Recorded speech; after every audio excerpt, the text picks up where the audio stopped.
T Hill Detroit Radio. That was Detroit's own Moody Man and Pitch Black City Reunion. Man, he puts it down every single time. I'm here live in the studio with DJ producer Mike Huckaby. What's going on, Mike? How you doing? What's up? What's happening? I know you cold. I thank you so much for coming out. I appreciate you. Yeah, no problem. Because you know it's cold outside right now. So, guys, I had to catch Mike because he's traveling a lot. So I was trying to catch him, and I really hate that he had to come out in this weather, but I'm so glad he did. So we're going to do an interview. We're going to play some songs in between, and we're going to find out what's going on with Mike. So, Mike, growing up here in Detroit, we were just surrounded by music from everywhere. So what was some of your music influences? Oh, that's strange that you playing that track. That was like one of my first tracks I heard playing in the background. Really?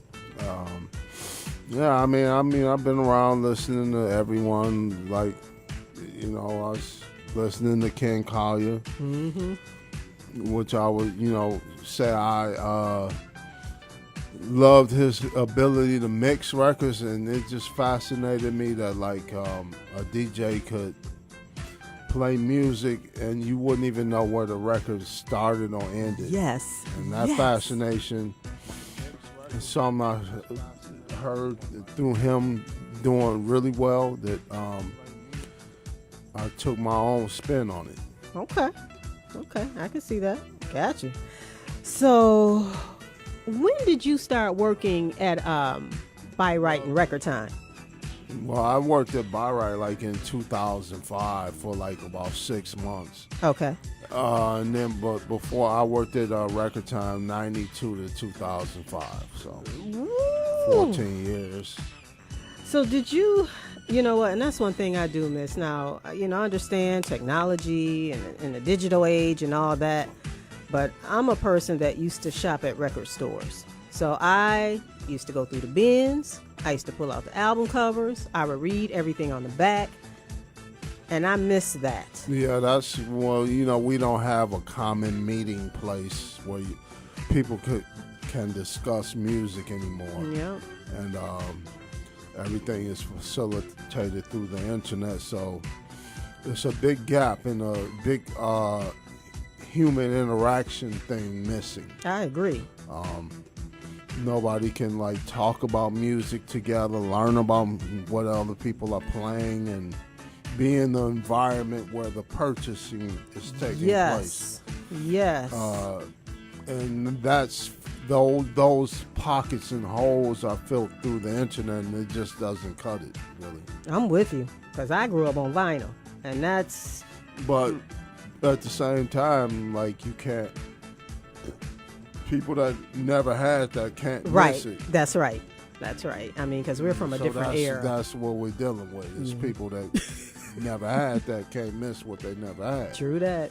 Ooh, they don't know what they're missing. But that's why you have to be really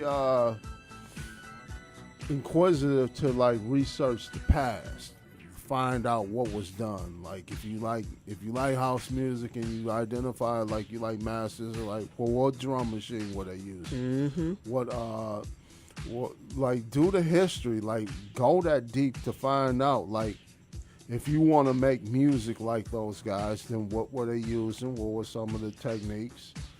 like get into like finding that stuff out. Study the records. Like where did that snare come from? Where did that keyboard come from? What keyboard made that? Like that's been my journey is through all the teaching and all that. I'm just able to make records now from the 90s, classic house styles from the 90s. I just literally figured that out for myself. Wow. So, you know, because secrets are like treasured and guarded. However, though, you know, anybody can teach themselves how to do anything through YouTube, so it's really no secret anymore. You ain't kidding, because it wasn't like that before. You had to really dig and research and just try to figure it out for real. It wasn't no go on the internet and bam, there it is. It wasn't that easy. Now it is, you know, and you can't stop that or hold that back. Oh yeah, and I wouldn't try to, because you got to move with technology or you get left behind. But I just don't think you should abandon the foundation or the principles that you. That's what I'm saying. Yep, absolutely. So, did you think that when you were working at Byright and Record Time, that would be a springboard to your future as a DJ and a producer? Like when you started, how old were you when you started working at Byright? Oh, that was in 2005. Okay, baby. I have to think about that. Right, okay. Did you? That sounds so long ago, though. Like when you talk about early 2000. Well, actually, it doesn't seem like it's as long ago as it was. I mean, you kind of like think about it, but that was actually, 14 years ago now? Ain't that crazy? And it seems like you just blink and that time is gone. Because I remember when I started partying, and it was way before that, and I remember it like it was yesterday. I mean, we all remember those days. Yeah, it's crazy. It's kind of embedded in our DNA to remember like the active days of our youth when we were partying, when we were going to the downstairs pub and those types of things. Man, are you a musician? Yeah, I take piano lessons and stuff. Yeah. Oh, okay. So do you think that it's, let me see, how can I frame this? Because I know now that a lot of DJs are getting into production. I mean, they just started off as DJs and now they're transitioning over to making music. So do you think it's easier if you're a musician, like if you played an instrument or if you even DJ, because your ear is trained if you DJing correctly? Do you think it's easier to transition into production if you have that background, or you can just, if you're passionate about it? Because that's a bit tricky, because not every DJ is meant to be a producer. I agree. And the beauty of that is within our own city, because you have a lot of DJs who have decided not to play the game of I need to produce music in order to get gigs. Mm-hmm. There's a lot of talented DJs here that are just DJs. So do you think that helped your... Like Daryl Dyer. Yes, he is good. He's not a producer. Right. He's just a DJ and he loves music. Yes. And so he does what he knows he may want to produce, but primarily he's a DJ.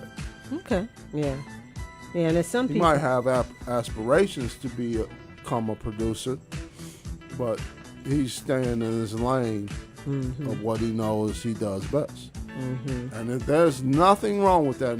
And actually, guys that do that deserve a bit more credit and praise, because they're just not giving in to the demands of having to be a producer, because the DJ game is all about producers are getting gigs.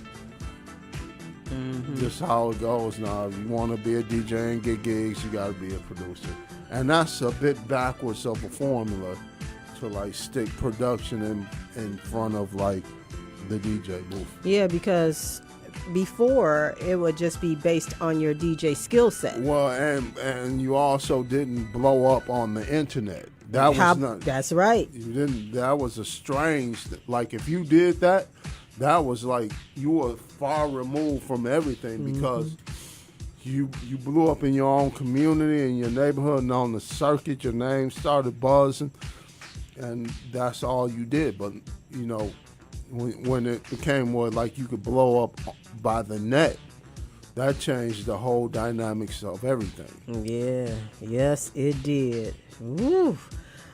Who were, or do you remember, who were the popular DJs in Detroit when you started at the record stores, when you were working at the record stores? Who do you remember coming in, going through them bins? He said everybody. I sold records to everybody.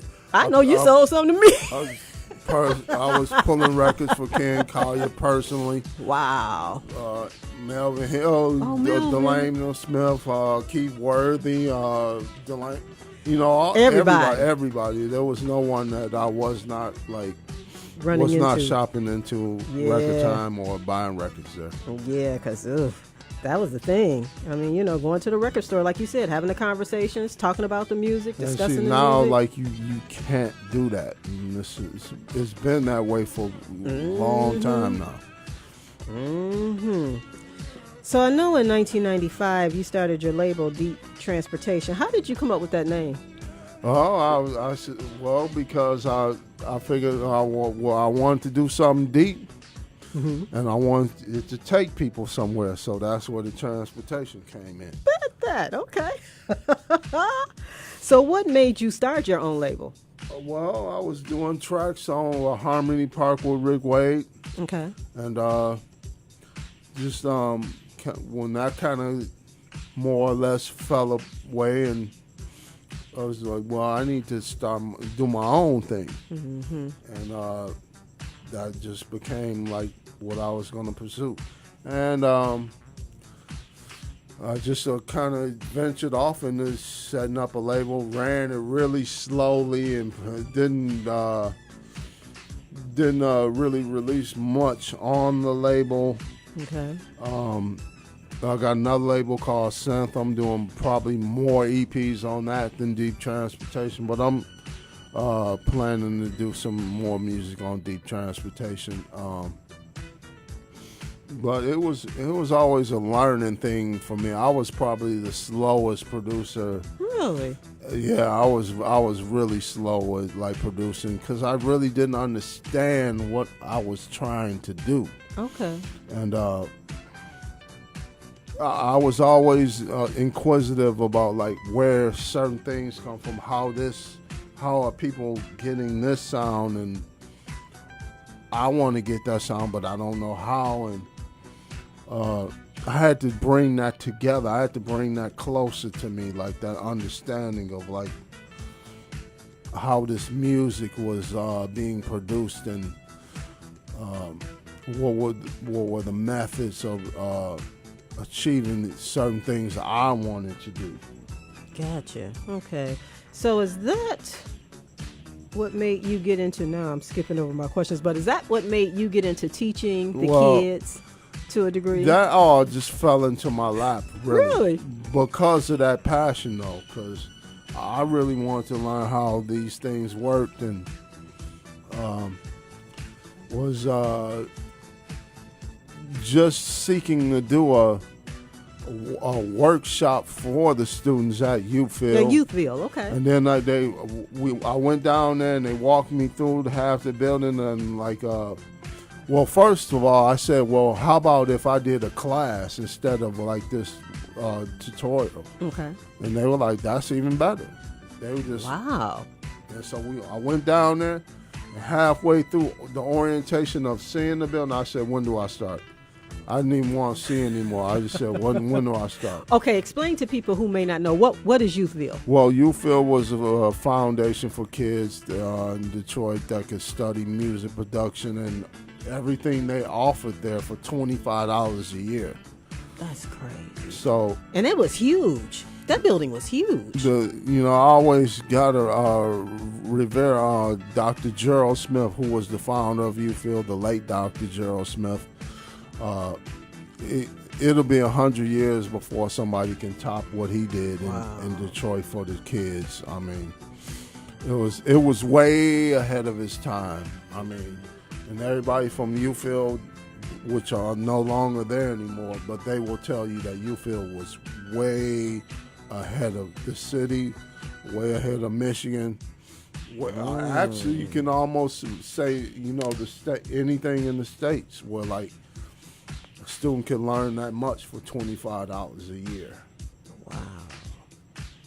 That's insane. Well, let's play. We're going to play Low Sentiments. But that's strange you playing, because that was one of the first records that that I heard at the downstairs pub. Wow, Walkman. Yep. Yeah. I always loved this track. When I heard it back in the day, I was like, man, that track is tight. Always loved this song. You guys keep it tuned in. We're live in the studio with DJ producer Mike Huckaby right here on T-Hill Detroit Radio.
Teresa Hill from the T Hill Detroit Radio Show.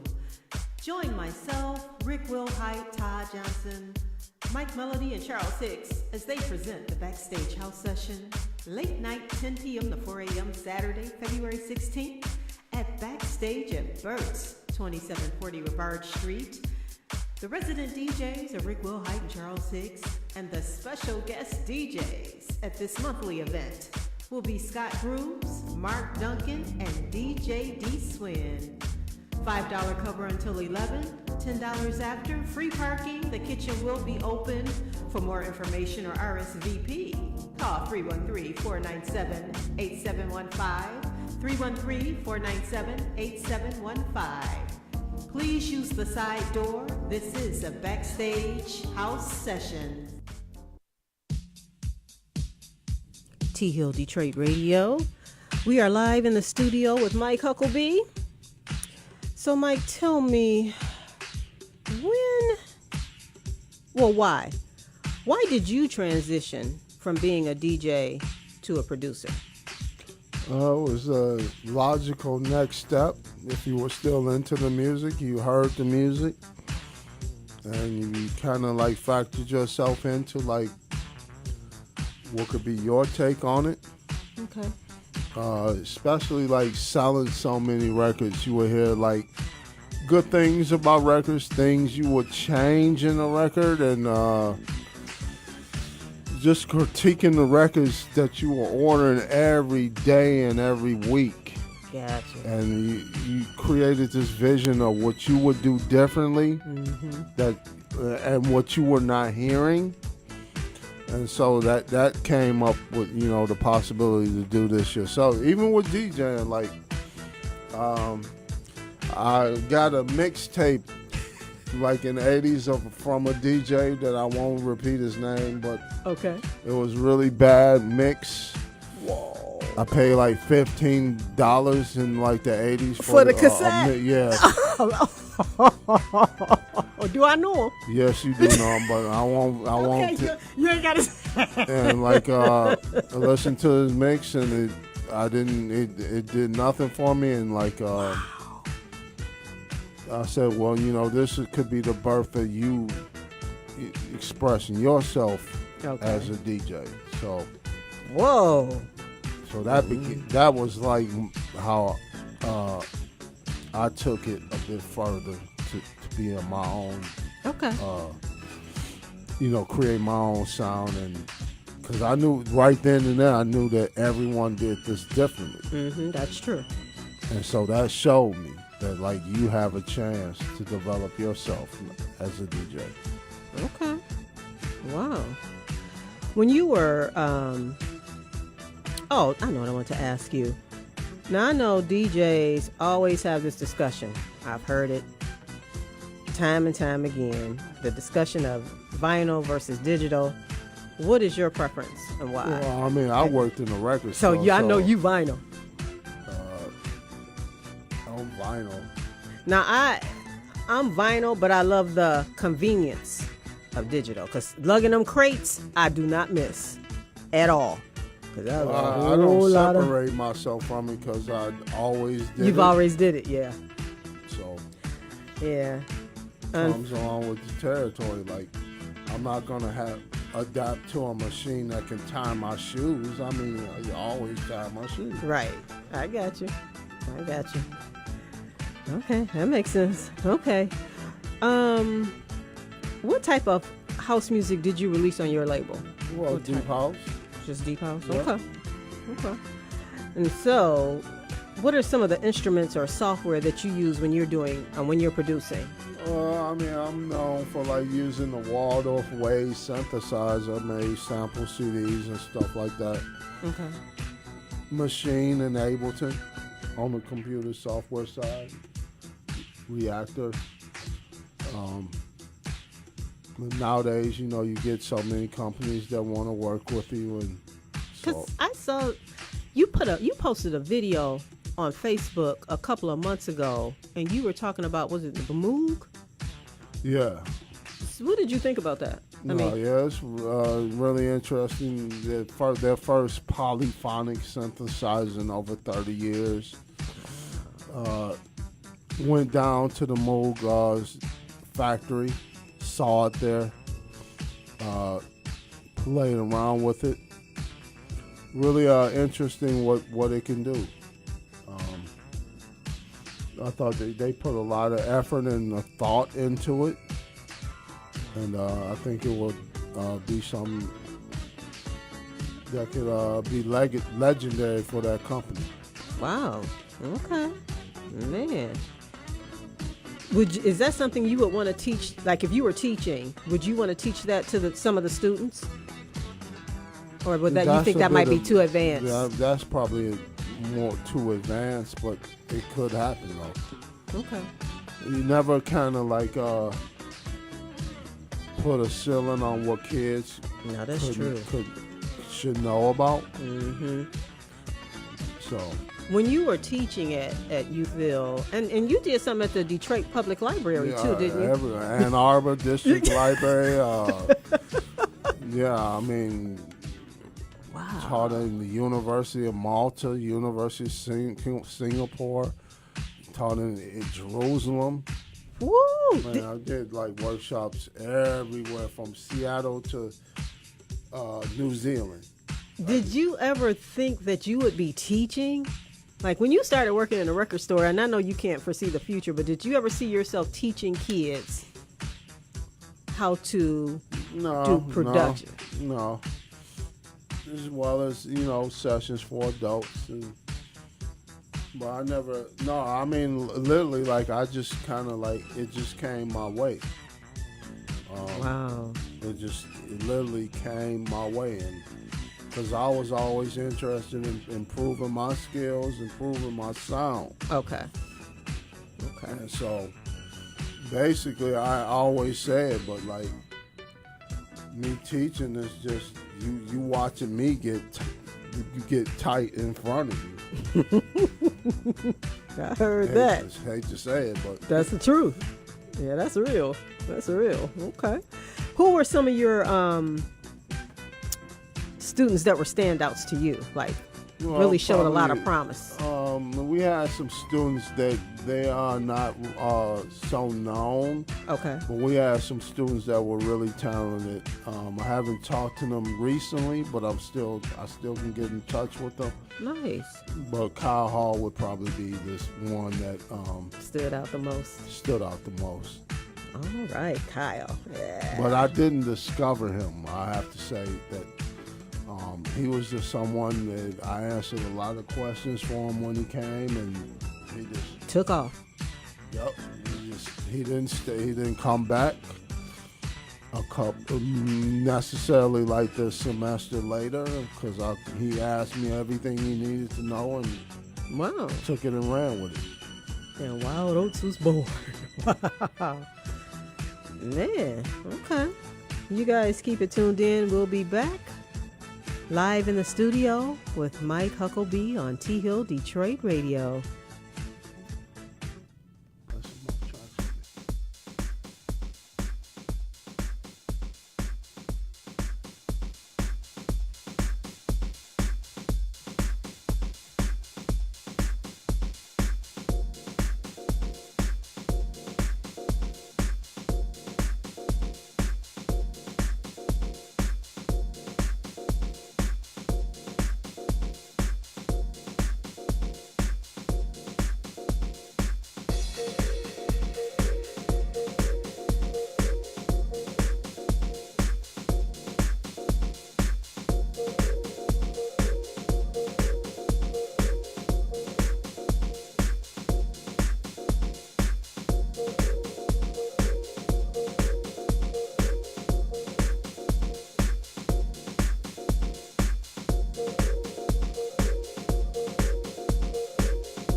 T Hill Detroit Radio. Music from Mike Huckaby. That Detroit heat. You know what? You guys know what I always say. Don't just dance. Don't just listen.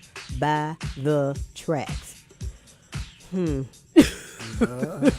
would be nice. See, that's my tagline, because I don't think people really understand the work that you guys put into this production, the money that you spend to be able to create these tunes that we love to dance to. And that's why I always encourage people to buy the tracks. Yes, that's a very welcoming message to put out. You know what? Because I know DJs and producers, they're not going to just come out there and say, y'all buy the tracks. They're not going to do that. I, on the other hand, don't have a problem with, because I know these guys, I know the work they put in, and I just feel like we should support them. Yes, we go out, we dance, we watch them DJ, but at the end of the day, to really support them, we need to buy their tracks. Well, the same thing could be said about like software products that you make music with. Like buy that stuff, don't get cracks. Yes. These people, like these companies, like hire like they have to pay their employees to keep developing these, updating and developing these programs, and it's not all for free. See, yeah, we got to support. I mean, because these guys work hard. I mean, I know a lot of people. Well, everything is in the mentality that it's free now. Like a party is, you know, you think that like you can get in for free, or if it's not free, I'm not going. Where can I download or get a crack from a software file sharing? Everything is considered like so disposable now. Yeah. Like 10 to 15 years ago, it was like hand in hand. Like you saw something you wanted, you bought it. Because I'm going to tell you, I spent so much money up in Bayreuth. Yeah, there was no free back then. You really did have to buy the tracks. You had to buy them 12 inches, and you always bought two, so you can have two or more, so you can have something to mix into. So, yeah. Yes, indeed. And how times have changed. Wow. So, do you feel it's better to, because you've worked so much with the kids, because I have a little nephew, great nephew, and he's 10, and he was like, Auntie, I want to learn how to DJ. Do you think it's better to teach kids when they're that young? Or yeah, absolutely. I mean, as soon as they are interested in it, they show their interest, you should foster that and help them develop that talent. I mean, because lo and behold, like they want to be a DJ, they want to be a producer, but then like their minds start drifting into other things and subjects maybe that's not so positive and productive for them to be doing. And that's what you feel was trying to be. It's trying to rescue the community, get the kids off the streets, off the drugs, support the family structure, and turn the student into a well-rounded individual that could function in society without being socially and culturally isolated. That was UField's statement, mission statement. Wow. And when I heard their mission statement, I was just like, I got to be a part of this. Wow. Yeah, because kids would come there after school, right? It was after school, but then it became a school. But yes, it was after school. Because unfortunately, in this day and age, these kids don't have a safe haven to go to. No, like that's why I said, like Ufield was like probably the most revolutionary thing in Detroit, outside of like what the festival gave us to Detroit is also what Ufield gave. Wow, that's deep. And that's true too. That's real talk for real. Wow. Well, tell me, who are some of the Detroit DJs / producers that you love to listen to? Like when you're chilling, just listening to music, who do you listen to? From Detroit or just from Detroit? Well, I listen to what Delano's doing. I listen to Patrice Scott. I listen to I listen to everybody though. I Okay. mean, these people are all my peers. I listen to Norm, Tally, Woody. We all listen to everybody. We share tracks and we post our tracks and so we all like. There's no rivalry between each other. Right.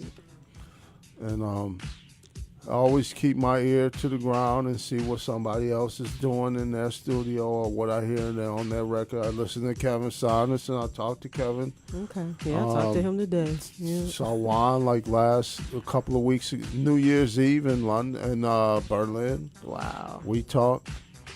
So always like, keeping my ear to the ground and what's going on in the city and what's going on with other producers here. And there are some new people starting to emerge again because I told Terry Bond, I mean, she was working with some new people, and I told her, like, I can't be the one that always finds them. And so she found some new people, and it seemed like one guy's pretty interested in developing himself as a Detroit DJ. So Okay. I was in New York, and I asked him if there was some tracks that he was looking for, and so I brought him back what he had on his wish list, because that's the record side, that's the record junkie inside of me, because the music is not, and the music from the rest of the world is not making it to the city. And so whenever I go out of town, I'm always buying doubles and bringing it back, and people can buy them off me and stuff like that. Oh, that's good to know. Shoot. You gonna have another I mean, customer. that's just the record junkie in me, like, Gotcha. still like holding the torch, I guess. Wow. Because the music is not real. We don't really have anywhere where like you can hear new releases from overseas. Overseas. That's we true. We don't have that. That's true. And, I find that as this show is growing, I get a lot of people from overseas sending me. And a place to talk about it, like a record store. So. Yeah. Yeah. But we have like Detroit Threads, Hello Records, People Records. They're doing the best that they can. So. Man, and you find some jewels in them stores too. I was in Hello Records with Mark Duncan. We were digging in the in the crates, and we ran across the 12-inch of Happiness Is Just Around the Bend. Okay, cool, yeah. Cuba Gooding. Man, me and Mark got to fighting in that store because I've been looking for that record for a long time. But Mark was like, you can have it, you can have it. I'm like, ooh, thank you.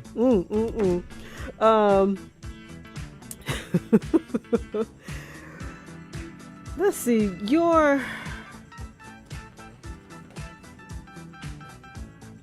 do you have a preference if you had to choose between DJing or producing? Which one would you choose? Well, I'll say this. I'm a DJ, producer, sound designer, and educator, all in that order. Okay. Because you have to understand which hat you're wearing and when you're wearing it. Because if you don't, somebody will tell you, well, you wear this hat right now because it's more convenient for us or the company you're representing than it could be for yourself. So I am a DJ before I am a producer, a sound designer, and an educator.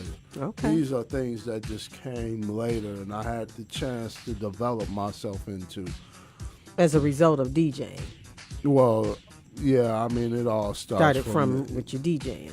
But yeah, I'm a DJ, Detroit DJ first and foremost before I do anything. Okay, and a remix before that. You have to know how to define yourself. That's true. That's very true. So why do you think the Detroit sound or of the Detroit DJs and producers is so loved worldwide? Because people, it's like when you say you're a DJ from Detroit, it's like you have a pedigree. because you're in the tracks being produced from the city. You're hearing the story of the producer's life. And when you're listening to the music here, you're hearing the story of your life. That's what this music is the sound of your life. That's why anybody ever loved Detroit electronic music and will always. You can hear it and feel, touch a bit of like the artist's perception of what's going on in his life. And I would say that's what you all hear across the board in electronic music too, but that's not necessarily true. It should be that way. But it's drifted away from that in the tracks that you hear now. Like, it's just, I got a program and I made something that I like seeing spin around that I can say I made. Like, there's no story. There's no story of like suffering. Or passion. Or pain. Or, yeah, I agree. It's the story for us, it's all about a struggle. Yes, Lord. That's what you hear in the music here. And you definitely hear it, because I just know that the bulk of my friends that are DJs, they are traveling. And everybody, any and everybody that's producing music from Detroit these days is traveling. Yeah, they're traveling. And Kenny and I were talking one time, and he was saying, T, you got to go overseas. He said, because you would not believe the response that we get when we travel. Well, on every B-side of every rare Detroit record has appeared on a new EP, has been put out again. They've raped the city and are constantly looking for new talent. Always. That's why I told the cat yesterday that I helped out when I went to New York. I said, if you want to be the next, you can just claim it. And it's open for you, but you have to prepare yourself and put a lot of energy into this. It's not going to happen overnight. What challenges did you run into when you first had to travel overseas? Well, just something that you weren't even expecting. You was like, whoa. The cultural differences, cultural problems, hooking up with honest people and not shady promoters, and I was doing it all by myself, so I was probably taken advantage of. Okay. You're taken advantage of when you're doing things on your own. Different stuff like that. Okay. Wow. And then you don't really know the place so well that you're going to, so you're really gonna get taken advantage on that aspect. Probably in ways that you can't even understand or define how you're getting ripped off. Wow. Well, what advice would you give a DJ that's looking to start producing tracks? Like just somebody that had no knowledge of this, and they were like, man, I really love this music, and I want to become a producer. Define yourself and why you're doing it. Because often a lot of people don't know why they're making music. Okay.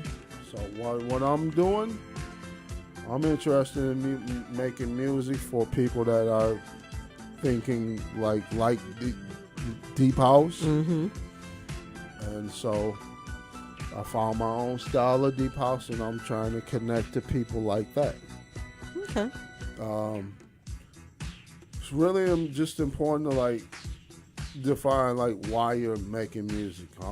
I'm telling a story of my life and my experiences, present experiences, past experiences, possibly future experiences, and it's really important to tell a story through the music, because DJing was always trying to great DJs always told a story through That's the right. music, and through a mixing. cassette, or a cassette would tell a story, like if you did a mix.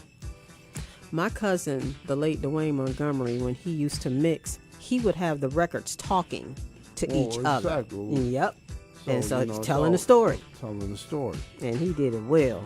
I heard a lot about him. I may have met him once, but I always heard a lot about Dwayne Montgomery. Yeah, Definitely. yeah, he was a He was talent. revered by a lot of people. Like they said, he was a really good DJ. He was gifted.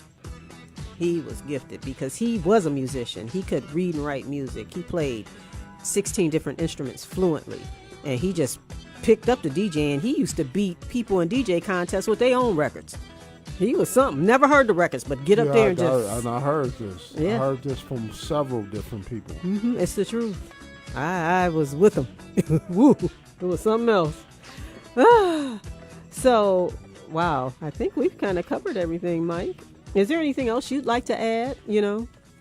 Just... I'm just constantly working on music, and I had to figure out a lot of how this music was made, and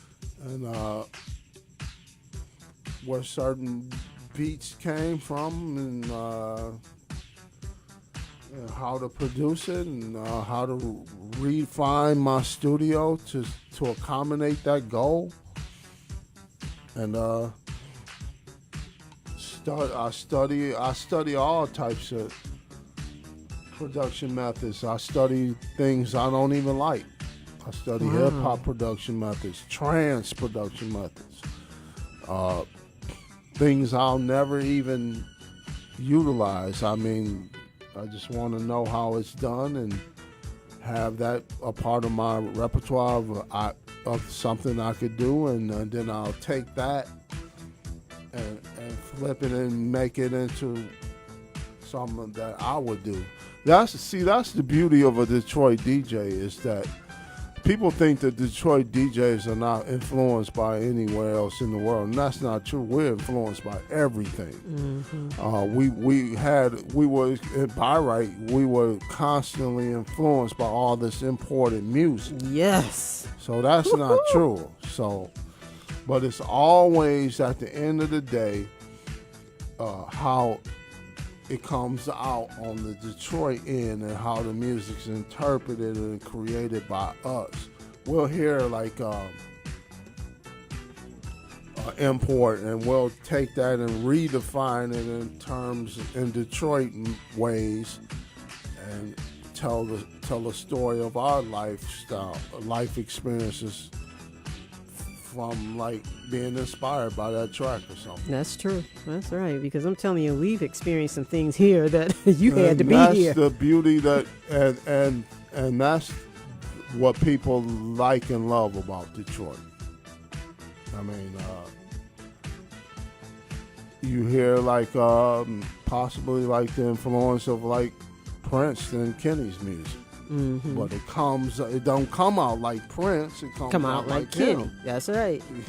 So, that's what Detroit does well, that the rest of the world likes, and they are constantly hearing new talent come from the city.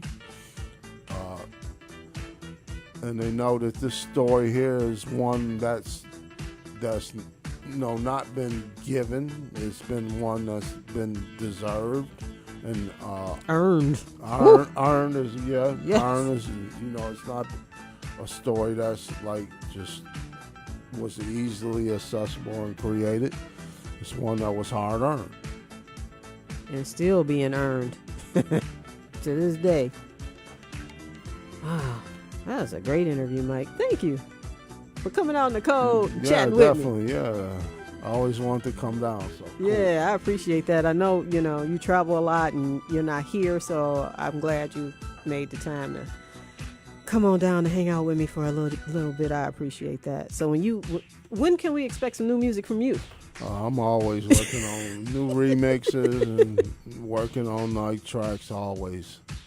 There's a lot of tracks that you don't have. You gonna run them? Yeah, I'm gonna hook you up. Bet that, because I'll be talking about buy the track.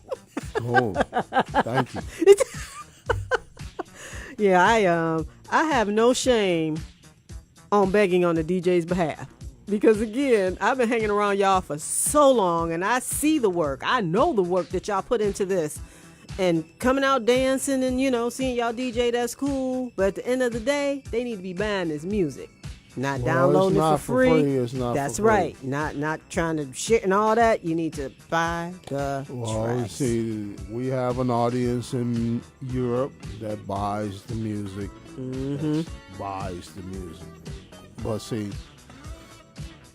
that's surviving on vinyl more so than a file. Than uploading the file or something. I got you. They're buying tracks, they're buying stuff on CD, but it's not as much as they're buying the vinyl. Well, I mean, I think I'm in a fortunate position because I'm selling like 2,000 copies of all my records. That's awesome. So, yeah. I don't think there's too many DJs in the city selling 2,000. Every record I put out, like 2,000, and then the repress. So you might want to teach a class on that. Well, that's what I say. You're true in there's some altruism in the music, and it reflects your personality and your lifestyle. Can't nobody, front on that. Tell your story. I had this DJ named Reggie Reg. He submitted a track to me, and it just reminded me of what you said about telling your story and putting your take on the music. And he told me, he said, Teresa, I want to bring funk back to house music. And so his track is tight. It's tight. Now, I definitely will. I have been bumping it and will continue to bump it. And it's his identity. It's his story. So like you said, you need to define your story and tell your story. Well, we are products of the environment. I mean, the environment of Detroit is a grim, grimy story, and so you hear that in the music, and it these comes tones and these chords and these beats. You hear this. You can hear this griminess. Different like things, unfortunate things that happen in your life being turned into beauty, into a song. Yeah, that's true. All right. You guys, Mike Huckaby, DJ, producer, seller of 2,000. When he releases his stuff, it's moving off them shelves. So thank you, Mike, for oh, wait a minute. I got one more question I want to ask you. How did you feel about playing at Charivari Detroit? Yeah, that was cool. It was long overdue, and I guess so. Time to, play. I had never played. I wasn't ever here. And then, like, last year, I couldn't because my records... Man, your records got lost at the airport or something. Yeah, coming back, they lost my records, so I couldn't play. I didn't have my records for 2 weeks. I know you were sick about it. So, yeah, because I had a gig in Amsterdam, and they didn't let me board. They said I was they kicked me off the flight. What? I was on time and everything and got bumped off the flight. So missed the gig in Amsterdam and couldn't play for 2 weeks. Returning to the States. And Charivari was one of those gigs. Because some people were like, where's Mike? Where's Mike? We like, they lost his records. He can't do nothing. They lost his records. But usually when that happens, I always get my records back. Like, they're never permanently lost, I have to say. Oh, that's a blessing. Because, I would be sick. Oh, just the thought. Jesus. I would cry. If I had a crate of records, I would cry real tears if my records got lost. That would break my heart. Oh, Lord. Whew. Well, I hope you're around this year so that you can play Charivari Detroit for us. Announced dates. It's August, the first weekend in August. Okay. Yes. Okay. And because your crowd was looking for you. Because we had to. When is it going to be? It's going to be at West Riverfront Park. The same place. Okay. When you weren't able to make it, we had to announce that you couldn't play because they were looking for you, and I was like, they lost his records. I said he trying to find his records. So Yeah, if you're available, it'll be great to see you this year. Okay. Yes. All right, Mike. Well, it's been real. Thank you. Okay, cool. I appreciate you. Yeah, definitely. You guys keep it tuned in to T Hill Detroit Radio.